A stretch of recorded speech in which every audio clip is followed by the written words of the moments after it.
राज्यसभा निवडणुकीसाठी महायुती आणि महाविकास आघाडीच्या हालचाली आता सुरू झाल्यात। राष्ट्रवादीकडनं राज्यसभेसाठी पार्थ पवारांचं नाव जवळपास निश्चित झाल्याची सूत्रांची माहिती आहे। तर राज्यसभेच्या एका जागेसाठी महाविकास आघाडीकडून शरद पवार यांनाच उमेदवारी देण्यात आली असून तीनही पक्षांनी यासाठी एकमत दिल्याची माहिती सूत्रांकडनं मिळते। राज्यसभेच्या निवडणुकीसाठी महायुती आणि महाविकास आघाडी तयारीला लागली आहे। अजित पवारांच्या राष्ट्रवादीकडनं पार्थ पवार यांचं नाव जवळपास निश्चित झाल्याची सूत्रांची माहिती आहे। राज्यसभा निवडणुकीमध्ये पार्थ पवार राष्ट्रवादीचे उमेदवार असणार। सोमवारी रात्री मुंबईमध्ये झालेल्या राष्ट्रवादीच्या कोअर कमिटीच्या बैठकीमध्ये हा निर्णय झाला। उपमुख्यमंत्री सुनेत्रा पवारांच्या उपस्थितीमध्ये झालेल्या बैठकीत पार्थ पवारांच्या नावावर शिक्कामोर्तब झालं आहे। प्रफुल्ल पटेल यांच्या मुंबईतल्या निवासस्थानी ही बैठक पार पडली। प्रदेशाध्यक्ष सुनील तटकरेंसह कोअर कमिटीचे सदस्य यावेळी उपस्थित होते। 26 फेब्रुवारीला होणाऱ्या राष्ट्रीय अध्यक्ष निवडीसंदर्भात या बैठकीमध्ये चर्चा झाली। वरळी डोम मध्ये पक्षाच्या राष्ट्रीय कार्यकारिणीची बैठक होणार आहे। उपमुख्यमंत्री सुनेत्रा पवारांच्या नावावर राष्ट्रीय अध्यक्ष म्हणून शिक्कामोर्तब केलं जाणार अशी माहिती सूत्रांकडनं मिळते। भाजपकडनं राज्यसभा निवडणुकीच्या रिंगणात 4 उमेदवार उतरवले जाणार आहेत। भाजपच्या कोअर कमिटीची आज बैठक होते। रात्री 10 वाजता फडणवीसांच्या वर्षा निवासस्थानी ही बैठक होणार आहे। भाजपकडनं रामदास आठवले यांचं नाव जवळपास निश्चित आहे। इतर 3 नावांसंदर्भात कोअर कमिटीच्या बैठकीमध्ये चर्चा होणार आहे। विनोद तावडे, विजय आरहाटकर, धैर्यशील पाटील, रामदास आठवले यांच्या नावाची चर्चा आहे। इतर 3 उमेदवारांची नावं निश्चित करण्यासाठी भाजपच्या आजच्या कोअर कमिटीच्या बैठकीमध्ये चर्चा होईल। त्याचं काय चाललंय, कोणाचं नाव आलं, काय चाललं, तो त्यांच्या पक्षाचा प्रश्न आहे। भाजपची नावं आज रात्री बैठक आहे कोअर कमिटीची। मला वाटतं त्या संदर्भामध्ये चर्चा होईल आणि आमच्याकडे पद्धत आहे, त्यानंतर वरती जातील नावं, केंद्राकडे जातील आणि तिथून त्याच्यावर शिक्कामोर्तब होईल। तिथे नाव ठरवण्याची आमच्याकडे कुठेही राज्यामध्ये पद्धत नाही आहे। तर शिंदेच्या शिवसेनेकडनं पक्षासाठी केलेल्या कामाचा लेखाजोखा घेऊनच उमेदवारी देण्यात येईल अशी माहिती आहे। सूत्रांच्या माहितीनुसार शिवसेनेकडनं राज्यसभेसाठी राहुल शेवाळे यांचं नाव जवळपास निश्चित आहे अशी सूत्रांची माहिती आहे। तर शायना एनसी, संजय निरुपम यांच्याही नावाची चर्चा असल्याची सूत्रांची माहिती आहे। पक्ष संघटनेमध्ये काम करणाऱ्या व्यक्तीला उमेदवारी देण्यावर पक्षाचा भर असेल अशी माहिती सूत्रांकडनं मिळते। तिथे महाविकास आघाडीमधून शरद पवारांना राज्यसभेवर पाठवण्यासाठी हालचाली सुरू झाल्यात। शरद पवारांनी राज्यसभेवर जावं महाविकास आघाडीच्या नेत्यांची अपेक्षा असल्याचं बोललं जाते। शरद पवार यांना उद्या डिस्चार्ज मिळाल्यानंतर रणनीती ठरवणार असल्याची माहिती आहे। राज्यसभेचं काय सिच्युएशन आहे, कारण पवार साहेब राज्यसभेवरती यावेळी असं वारंवार बोलून दाखवलेलं आहे। पण आदित्य ठाकरेंनी क्लेम केला आहे याच्यावरती पुरेशी चर्चा होऊन गेलेली आहे। उमेदवारी अर्ज दाखल होतील तेव्हा तुम्हाला सत्य कळेल काय।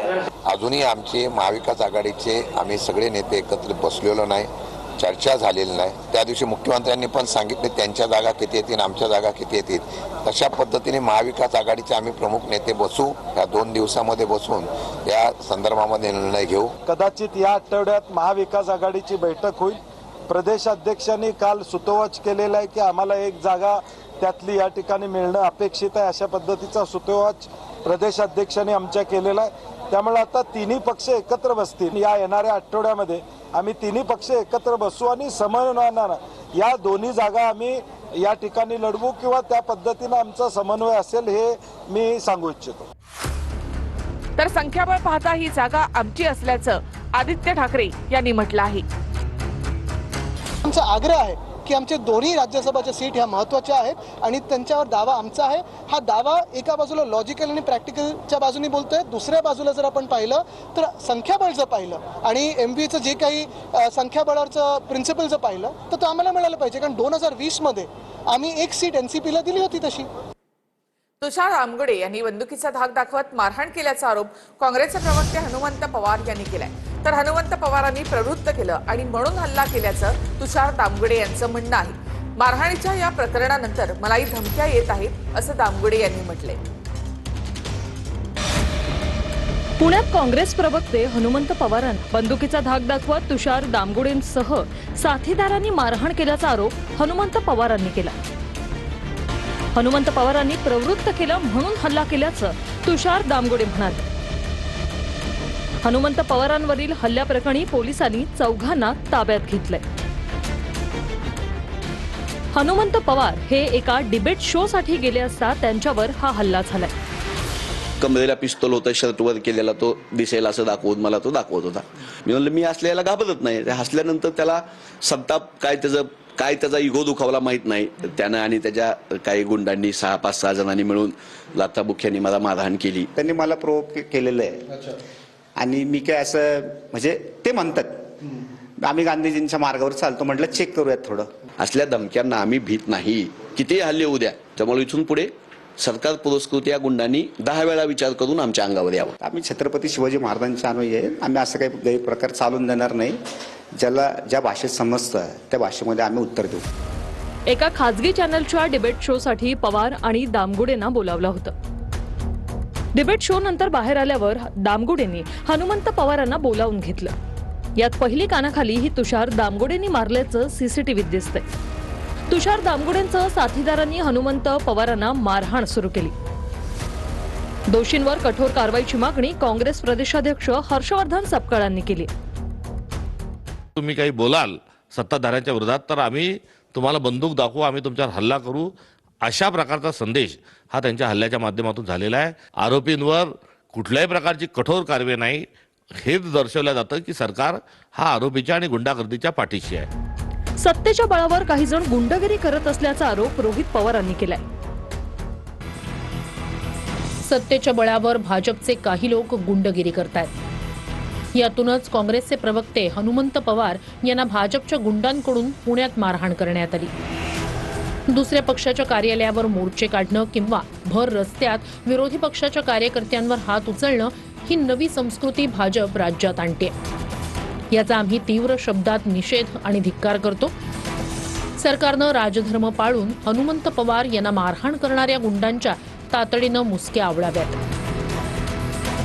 लोकशाहीमध्ये आपली मतं मांडण्याचा पूर्ण अधिकार आम्हाला दिलेला आहे. हा तुम्हाला विचारून आम्ही काय बोलावं ठरत नाही ना. जर फडणवीस, नरेंद्र मोदी, अमित शहा यांना थोडी जरी लोकशाहीची आणि कायद्याची चाड असेल तर त्यांनी स्वतः या विषयात लक्ष घातलं पाहिजे. पुण्यामध्ये हनुमंत पवार यांच्याबरोबर जो प्रकार घडला त्याचं भारतीय जनता पार्टी कधीही समर्थन करत नाही. भारतीय जनता पार्टीकडून अशा पद्धतीच्या भ्याड हल्ल्याचा आम्ही निषेध करतो. धान उत्पादक शेतकऱ्यांच्या मुद्द्यावरून विधानसभेमध्ये सुधीर मुनगंटीवार आक्रमक झाले. धान उत्पादक शेतकऱ्यांना बोनस देण्याबाबत GR कधी काढणार असा सवाल सुधीर मुनगंटीवार यांनी केला. चर्चा मंथन बैठकांमध्येच वेळ घालवणार का अशा शब्दात मुनगंटीवारांनी आपल्या सरकारला सुनावलं आहे. पण आज अध्यक्ष महाराज धान उत्पादक शेतकरी राज्यातील धान उत्पादक शेतकऱ्यांना बोनस देण्याच्या मुद्द्यावरून सत्ताधारी आमदारांमध्ये जुंपल्याचं पाहायला मिळतं. धान खरेदीशी याचा संबंध नाही तरी भाजप आमदार सुधीर मुनगंटीवार धान उत्पादक शेतकऱ्यांच्या मुद्द्यावरून चांगलेच आक्रमक झाले होते. धानाचा बोनस निघण्याचा GR कधी काढणार ते सांगा असं म्हणत मुनगंटीवारांनी राज्यमंत्री योगेश कदमांना सवाल केले. यावर योगेश कदम बैठक घेण्याचं बोलताच बैठक लावतो असं बोलून चालत नाही असं म्हणत मुनगंटीवार पुन्हा एकदा चिडले. यावेळी सभागृहात मुनगंटीवार आणि योगेश कदम यांच्यामध्ये प्रश्न उत्तराच्या फेरी झाल्याचं पाहायला मिळालं.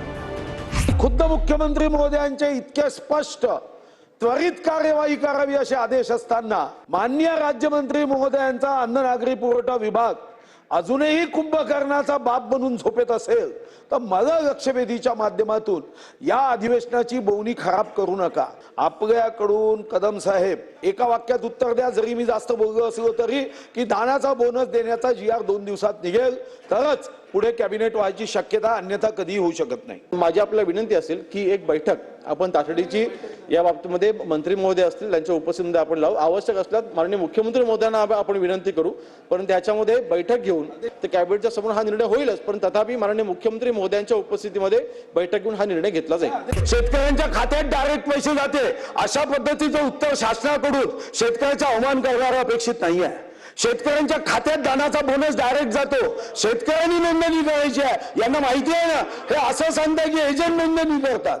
काय माहिती दिली जात आहे? आमचं सरकार बोनस देण्याच्या विरोधात नाही, परंतु अध्यक्ष महोदय बोनस देत असताना ते योग्य हाती पण गेला पाहिजे. एक एजंट तिथे कामाला लागले होते. धान उत्पादक शेतकरी हा इतर सर्व शेतकऱ्यांमधला म्हणजे शेतकरी गरीब आहेच, हा अति गरीब धान उत्पादक शेतकरी आहे. सर्वात फाटका शेतकरी जर असेल तर तो धान उत्पादक आहे, म्हणून बोनस सुरू झाला. आता याच्यावर चर्चा करू, बैठक घेऊ हा विषय नाही. हा उपप्रश्न आहे का अध्यक्ष महाराज? लक्षवेधीचा आत्मा आहे. तुम्ही आत्म्यालाच उत्तर देताना जर असं उत्तर देता की आम्ही बैठक घेऊ नंतर सांगू, तर संसदीय कामकाजाचा अवमान आहे. द्यायचा नाही आहे ना तुम्हाला धानाचा बोनस, तर स्पष्ट सांगा ना. शेतकऱ्याच्या धान उत्पादक शेतकरी याच वेळी वडेट्टीवारांनी मुनगंटीवार यांच्या बाजूने बोलण्याचा प्रयत्न केला. सत्ताधारी पक्षाचे आमदार असून त्यांना व्यथा माहित आहे, त्यामुळे ते मांडतायत. त्याला सकारात्मक थोडासा विचार करा. तेवढे ज्येष्ठ आहेत, त्यांच्या भावनाचा तरी विचार करा, शेतकऱ्यांच्या व्यथांचा विचार करा आणि सकारात्मक उत्तर द्या, अशी माझी आपल्याकडे मागणी आहे. माननीय मुख्यमंत्री महोदयांच्या उपस्थितीत बैठक मी ह्या करता सांगितली की शेवटी ह्याचा रिव्ह्यू आणि ह्याची माहिती माननीय मुख्यमंत्री महोदयांपर्यंत देणं आवश्यक आहे, ते आम्ही देऊच. आणि त्यानुसार आपल्याला जे अपेक्षित आहे की कॅबिनेट शेवटी हा निर्णय कॅबिनेटच्या समोर जाणार आहे. म्हणून नक्कीच विजयभाऊ आपण मागणी करताय त्यानुसार आणि सूर्यभाऊंच्या मागणीनुसार कॅबिनेटच्या समोर हा प्रस्ताव घेऊन जाऊन त्याच्यावर निर्णय घेण्यात येईल. की या वर्षीचा GR हा जानेवारी. याच वेळी धान उत्पादकांच्या बोनसचा GR निघेल अशी अपेक्षा होती, पण निवडणुका लागल्या. मात्र अद्यापपर्यंत धान उत्पादकांच्या बोनसचा GR निघालेला नसल्याचं मुनगंटीवार यांनी म्हटलंय. द्यायचा नाही आहे ना तुम्हाला धानाचा बोनस, तर स्पष्ट सांगा ना. एवढं लपवून छपून दोन यांनी आपल्याला सांगायची आवश्यकता नाही. आमची आग्रही या लक्षवेधीमधून मागणी आहे की तुम्ही धानाचा बोनस देणार अशी घोषणा करा. या वर्षीच्या म्हणजे आताच्या शासनामार्फत देखील नक्कीच आपल्याला जी अपेक्षा आहे तर कॅबिनेटच्या समोर हा निर्णय होईलच, पण तथापि माननीय मुख्यमंत्री महोदयांच्या उपस्थितीमध्ये बैठक घेऊन हा निर्णय घेतला जाईल. अजित पवार यांच्या राष्ट्रवादीचे आमदार विक्रम काळी यांनी सभागृहामध्ये शिक्षकांना शिकवण्याव्यतिरिक्त देण्यात येणाऱ्या इतर कामांबाबत प्रश्न मांडला. शिक्षकांना कुत्रे मोजायचं काम दिल्याचा आरोपही विक्रम काळेंनी केला. तर शिक्षकांना कुत्रे मोजण्याचं काम दिलं नाही असं मंत्री पंकज भोयर यांनी स्पष्ट केलं. शिक्षकांकडे जी असलेली अशैक्षणिक कामे ती काढावीत आणि आम्हाला विद्यार्थ्यांना फक्त शिकवण्याचं काम ठेवावं यासाठी शासनाकडे पाठपुरावा करतात सभापती महोदय. की तत्कालीन मुख्यमंत्री एकनाथरावजी शिंदे साहेबांनी सुद्धा त्या ठिकाणी सांगितलेलं होतं की यापुढे कुठलंही शिकवण्याशिवाय इतर कुठलंही काम शिक्षकांना लावण्यात येणार नाही. सभापती महोदय आता तर कहरच केलाय. कुत्र मोजायचं काम दिलं शिक्षकाला सभापती महोदय. परिपत्र कोणी काढलं कुत्र मोजायचं? याच्यावर आपण या खात्याचे पालक म्हणून काय कारवाई करणार आहात? त्यांना जॉब विचारणार आहात का नाही तुम्ही? आचार्य देवोभाऊ आपण म्हणतोय शिक्षकाला, हे मानाचं स्थान आपण एकीकडे देतोय आणि त्यांना कुत्र मोजायचं काम लावतोय.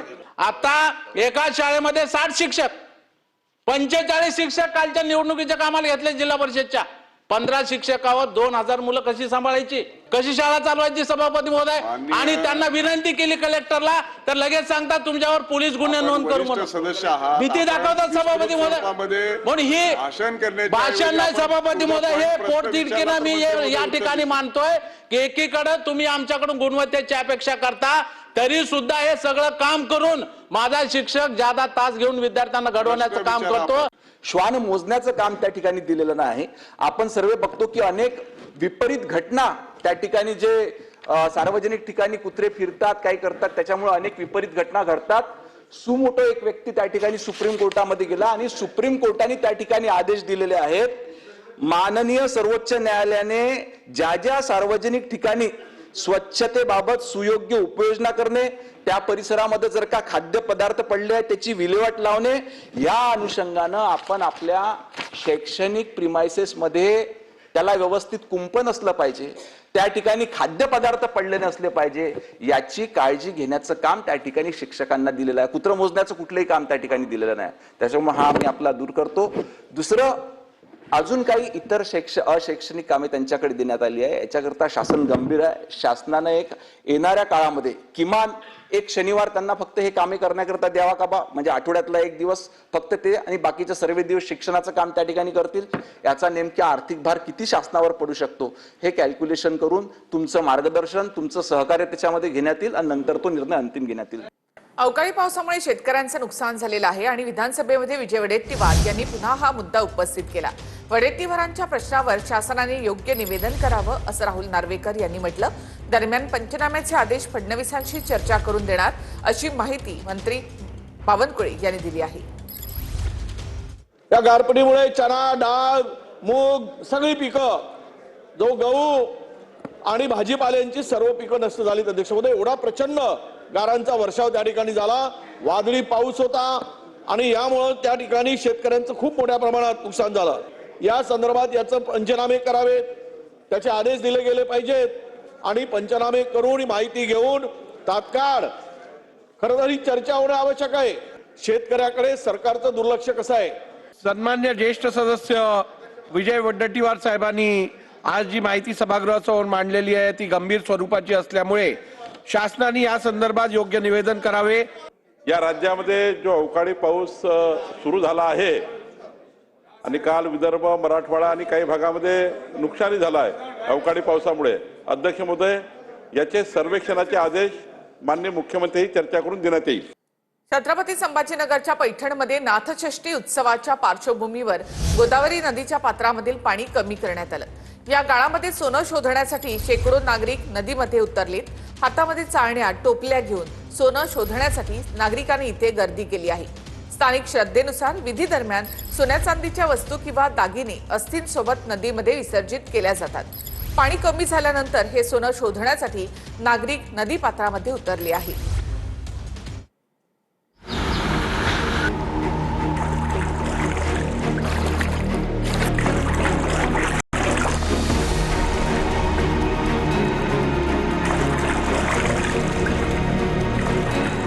नाथषष्ठी निमित्त गोदावरीतलं पाणी कमी केल्यानं सोनं शोधण्यासाठी लोकांनी गर्दी केली.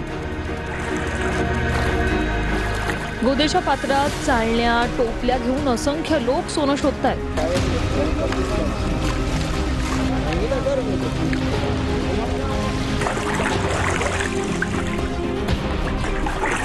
पैठण परिसरातल्या घाटावर वर्षभर असंख्य अंत्यविधी होतात.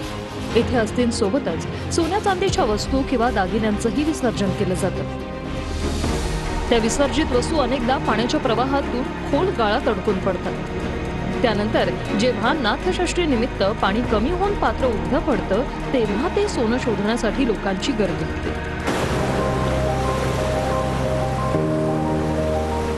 याखेरीज नदीपात्रातल्या वाळूंच्या कणांसोबत अल्प प्रमाणात सोन्याचेही कण आढळतात. मात्र त्याचं प्रमाण अत्यल्प असतं. जवळपास 1 ते 1.5 टन वाळू चाळल्यानंतर 1 ग्रॅम सोन्याचं कण मिळण्याची शक्यता असते.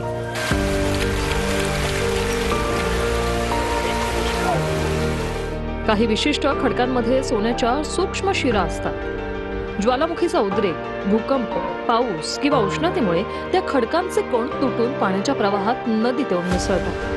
खास करून आफ्रिकन देशांमध्ये मोठ्या प्रमाणात अशा प्रकारे वाळूंच्या कणांमधून सोनं काढलं जातं.